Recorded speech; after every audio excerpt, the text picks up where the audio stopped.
ಶಂಕುಸ್ಥಾಪನೆ ನಡೀತಾ ಇದೆ. ಒಂದು ಪತ್ರಿಕಾ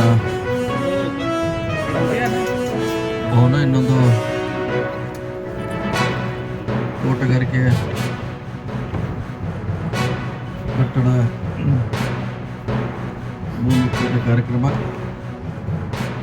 ಈ ಕಾರ್ಯಕ್ರಮದಲ್ಲಿ ಆತ್ಮೀಯರು ಸಚಿವರಾದ ಎಸ್ ಮಲ್ಲಿಕಾರ್ಜುನ್ ಅವರಿದ್ದಾರೆ, ಶಾಸಕರು ವೈದ್ಯವರು ಬಾಬಾ ಸಾಹೇಬ್ ಪಾಟೀಲ್ ಅವರು, ರಾಜೀವ್ ಸೇಠ್ ಅವರು, ಇನ್ನುಳಿದ ಎಲ್ಲ ನಮ್ಮ ಹಿರಿಯ ಅಧಿಕಾರಿಗಳು ಕೂಡ ಇವತ್ತು ಉಪಸ್ಥಿತರಿದ್ದಾರೆ. ಅವರ ಮಾರ್ಗದರ್ಶನದಲ್ಲಿ, ಅವರ ಉಪಸ್ಥಿತಿಯಲ್ಲಿ ಇವತ್ತು ಕಟ್ಟಡದ ಭೂಮಿ ಪೂಜೆ ನೆರವೇರಿಸಿದ್ದೇವೆ. ವಿಶೇಷವಾಗಿ ಬಹಳ ದಿನಗಳಿಂದ, ಸುಮಾರು ವರ್ಷಗಳಿಂದ ಇದನ್ನು ಸಮಸ್ಯೆಗಳನ್ನು ಕೇಳ್ತಾ ಇದ್ದೀವಿ. ಪ್ರತಿ ಸರ್ಕಾರ ಬಂದಾಗ ಅದ್ರ ಬಗ್ಗೆ ಮನವಿ ಸಲ್ಲಿಸ್ತಾ ಇದ್ರು.